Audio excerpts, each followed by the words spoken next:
Mara Kessler thought the Midnight Carnival was just a fading roadside relic. But the moment she found the smiling mask half buried in the dirt, she realized something inside was already waiting for her. The carnival lights glowed faintly in the distance, hazy through the mist that had begun to creep over the empty countryside road. I had been driving for hours, the radio spitting out static, my headlights slicing through the stillness of the night, when I saw the faded banner hanging loosely between two leaning wooden poles. I slowed without even thinking. It flapped in the cold wind, its colors almost gone, but the words "Midnight Carnival, one night only" were still just clear enough to make out. The edges of the fabric were torn, and one corner was soaked with what looked like dried brown stains. I couldn't tell if it was old paint or something else. I don't know why I turned toward it. Maybe it was curiosity, maybe boredom, or maybe it was something deeper, a pull I couldn't explain.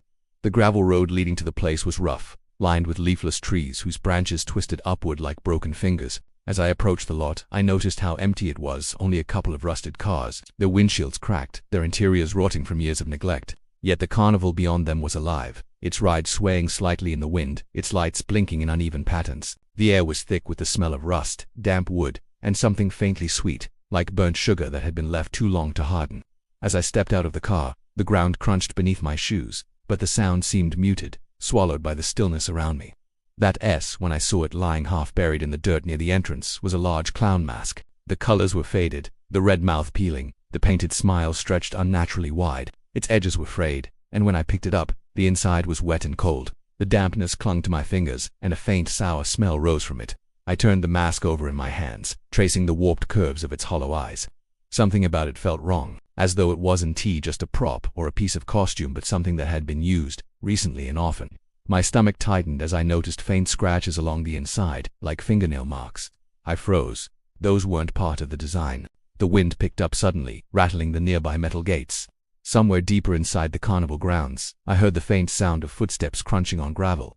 They were slow, deliberate, each one spaced apart just enough to make my pulse quicken. I lifted my head, scanning the shadows beyond the rides, and that S when I saw a figure standing perfectly still at the far edge of the path. It was tall, wearing a faded costume, the same oversized mask as the one I held in my hands. The distance between us wasn't much, but the way it stood there made it feel impossibly far, and yet far too close. The mask's painted grin was aimed directly at me, the hollow black eyes fixed and unblinking. The figure didn't move, didn't speak, didn't even tilt its head. The only thing that moved was the faint rise and fall of its chest, as though it was breathing in slow, heavy draws. My fingers loosened on the mask, almost dropping it. The wind seemed to grow colder around me, cutting through my clothes. The rides creaked faintly, though none of them were running. I could still hear those footsteps, though the figure hadn't taken a step since I first saw it. They echoed faintly in my ears, matching the slow thud of my heartbeat. Then, without warning, the blinking carnival lights around me flickered once, twice, and went out completely. In that moment of darkness, I couldn't see the figure anymore, but I could hear its footsteps, much closer now. The darkness felt heavy, as though the air itself had thickened and pressed in from all sides. I stood frozen, my eyes straining to adjust. But there was no light to find, only the faint red afterglow of the bulbs burned into my vision. My breath sounded too loud in my ears, quick and shallow, and the sound of those slow, deliberate footsteps drew nearer with each passing second. They crunched against the gravel, then paused, then started again, like something was taking its time, savoring the approach. When the lights finally sputtered back to life, they did so unevenly. Some bulbs blinked weakly, others stayed dead, leaving wide patches of shadow across the path.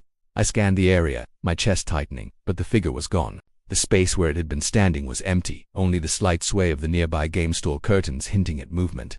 My fingers curled tightly around the mask I was still holding, the dampness soaking into my skin.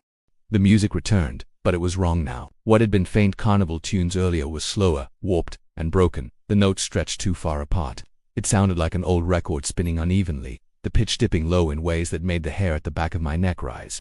I started walking, telling myself I was heading back to my car, but my feet carried me deeper instead. The narrow path between two game booths was lined with hanging prizes, faded stuffed animals, sun-bleached and dirt-streaked. Their plastic eyes glimmered under the flickering bulbs, each one reflecting just enough light to make me feel watched. The further I went, the colder it became, until my breath came out in pale clouds. A movement caught my attention at the edge of my vision, a shadow slipping past one of the booths. I turned sharply, my pulse spiking, but saw nothing except a dark space where the bulbs had gone out completely. I listened, straining to hear beyond the distorted music, and there it was again. A slow, wet breath exhaled somewhere behind me. I didn't turn immediately. Every instinct told me not to. When I finally forced myself to look, there was no one there. The path stretched back into darkness, but now the stalls seemed closer together, almost leaning inward. The smell of damp wood and something faintly metallic filled my nose, making my stomach churn. I pressed forward, my pace quickening, until I stumbled into an open space where a large mirror stood propped up against a leaning fence. It was cracked down the center, splitting my reflection into two jagged halves. I stepped closer, drawn to it without understanding why. The mirror showed only me at first, pale-faced, clutching the mask like a shield. Then, slowly, another reflection appeared in the glass, standing just behind me. The same clown mask, the same stretched grin, but closer, now so close that in the broken section of the mirror, I could see the details of its hollow, black eyes. My throat tightened as I turned sharply, expecting to find it right there. There was nothing. But the air around me felt different, thicker, warmer, almost as if something had leaned close enough to breathe against my skin. I could hear that slow, steady exhale again, right at my ear, damp and cold at the same time. The mirror's reflection no longer showed me at all. It showed only the clown. I stumbled backward from the mirror, my heart hammering so hard it felt like it might burst. The glass still showed the clown's grinning face even as I moved away, its head tilting slightly, the black hollows of its eyes following me. I didn't want to look, but something about it held me there for a few seconds too long, like a moth caught in the pull of a flame. Then I tore myself away, forcing my legs into motion. I pushed deeper into the carnival, hoping to find another way out. The paths twisted unnaturally, and the booths seemed to shift positions when I wasn't looking. The air had grown damp, and a thick, unpleasant sweetness clung to it, like rotting candy. My shoes stuck slightly to the ground as I walked, and the sound of them peeling away from the sticky surface was the only noise I could hear apart from the faint, broken music that never stopped. The lights above flickered more violently now, some burning so dim they were little more than glowing embers. I passed a row of game stalls, their counters covered in dust and strange dark stains.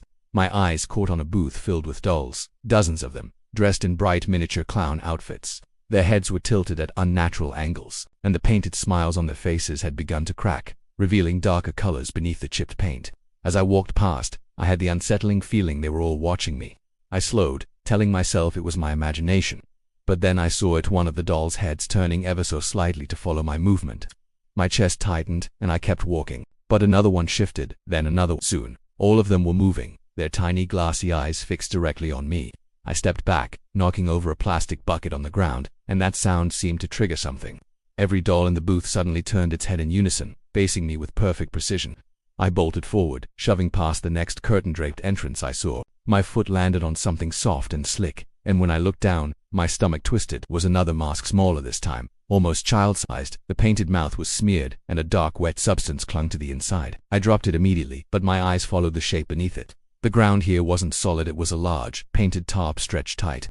Before I could react, the tarp sank slightly under my weight, and then gave way entirely. My body plunged into darkness, the air rushing past me until I slammed into something damp and soft below. My breath left me in a sharp gasp, and when I managed to sit up I realized the floor was covered in masks. They were everywhere, scattered across the ground like fallen leaves. Some were clean and bright, but most were stain-smudged with dirt, smeared with dried blood, or warped from water damage. The air down here was heavy and warm, reeking of something rotten. My hands brushed against one of the masks as I tried to stand, and it was wet, fresh, as though it had just been taken off someone's face. Somewhere in the shadows of this place, I heard movement, something dragging slowly across the floor. It was soft at first, but growing louder, and with each scrape, I felt the darkness pressing closer around me. Then, from just beyond my vision, I saw a pale gloved hand emerge, reaching for the nearest mask. The pale gloved hand slid across the damp ground, its fingers curling around one of the stained masks with a slow, deliberate motion. My breath caught in my throat as the rest of the figure began to emerge from the shadows. At first I thought it was a person, but as it moved closer, I realized something was wrong with the way it stood. Its limbs were too long, bending at odd angles, and its head tilted so far to one side it seemed it should have snapped. The dim light from somewhere above glinted off its face. It wasn't a mask, it was skin stretched tight, painted crudely with the same colors as the mask I had been holding earlier. The grin wasn't part of a design, it was cut into the flesh, stitched at the corners as if to hold it in place. My stomach lurched and I stumbled backward until my heel hit the wall behind me. The wall itself made me freeze. It wasn't a normal wall, it was covered in masks, hundreds of them, layered on top of each other like some grotesque mosaic. They varied in size and shape, but all had the same exaggerated smile and hollow eyes. Some were cracked, others dented, and a few still glistened as if they had just been removed. The sight made my skin crawl, and I had the overwhelming sense that each one had once belonged to someone who didn't take it off willingly. The figure moved closer, dragging its long arms across the floor, the sound of its gloves sliding over the damp ground mixing with the faint rustle of the hanging masks brushing against each other. Behind it, I saw movement, a group of mannequins standing in the corner. At first they were perfectly still, but one twitched, its head jerking slightly toward me. Another followed, then another, until all of them had their faces turned my way. Their clown-painted smiles were chipped and cracked, and their glass eyes caught the dim light in a way that made them look alive. Then they began to move slow, jerky steps forward, their stiff joints creaking faintly. The air seemed to grow heavier, my chest tightening with each breath. And then I saw it. Behind the mannequins, something far larger began to emerge. Its head brushed the ceiling, and its body seemed to fill the space, forcing the mannequins to scatter slightly as it stepped forward. It was wearing a tattered costume, the fabric damp and torn, and its mask was massive, almost twice the size of my head. The painted grin stretched impossibly wide, and its hollow eyes seemed deeper than any shadow I'd seen before. It moved slowly, swaying from side to side as though enjoying the moment. Every step it took was deliberate, and each one made the ground tremble slightly. My body screamed to run, but my back was pressed so firmly to the mask-covered wall that I could feel the damp edges of them against my spine. The smaller figure in front of me stopped, then slowly lifted the mask it had picked up earlier. Its gloved hand trembled slightly as it reached toward my face. I turned my head away, but the giant behind the mannequins moved closer, its massive hand stretching out toward me. The hand wasn't rough or forceful, it was slow and almost gentle, pressing a cold, wet mask over my face. The dampness seeped into my skin, and a sharp, metallic smell filled my nose. My vision blurred instantly, and the last thing I saw before darkness closed in was the giant clown leaning down, its hollow eyes fixed on mine, the stitched grin unmoving. I woke on the cold ground, my body aching as though I had been dropped from a great height. The air was still, and the only sound was the faint creak of a metal structure swaying in the wind. My eyes opened slowly, adjusting to the pale light of early morning. The carnival lay around me, but it was different now, lifeless, rusted, and overgrown. The rides that had been glowing with strange, uneven lights hours ago were now silent skeletons, their paint flaked away, their frames eaten by rust. My clothes were damp, and my hands were stained with something dark that had dried into stiff patches on my skin. I rubbed at it, but the reddish-brown smears only flaked slightly before clinging again, as though part of me now. My mouth was dry, my tongue heavy, and there was an acrid taste in the back of my throat that made me gag. I told myself it had been a nightmare, that I must have passed out after wandering too far in, but the cold weight on my skin told me otherwise. I could still feel the mask pressing against my face, even though it was gone. My car was nowhere to be seen. I stumbled toward where I remembered parking, but the lot was empty. Beyond it stretched a dirt path leading away from the carnival. I started down it, my legs weak, the silence pressing in like a physical thing. But the path didn't seem right. No matter how far I walked, the landscape barely changed. The same dead trees, the same scattered trash, the same faint smell of damp earth and rotting sugar hung in the air. Then, in the distance, I saw it. A figure standing at the far end of the path. Even from here, I recognized the tattered costume, the oversized painted grin, and the hollow eyes. The giant clown was perfectly still, its head slightly tilted. I froze. My mind screamed to turn back, but my feet kept moving. Each step I took, my vision seemed to darken slightly, as though the air between us was thickening. I blinked and it was closer. Not walking, just closer. I blinked again, and it was closer still. My pulse raced, my breath quick and shallow. My legs began to tremble. I stopped, but the figure didn't. Without ever moving, it seemed to erase the space between us with every beat of my heart. I forced my eyes away, looking down at the ground, and that's when I saw my shadow stretching long in front of me. But it wasn't my shadow. It was wearing a mask, the same grotesque wide grin I had seen again and again. The painted mouth curved impossibly far, the hollow eyes darker than the morning light could explain. I staggered backward, shaking my head, but the shadow moved differently than I did, twitching in unnatural ways. My chest felt tight, like I couldn't breathe. I turned toward a broken funhouse mirror leaning against a rotted fence. I don't know why, maybe to reassure myself that I still looked like me.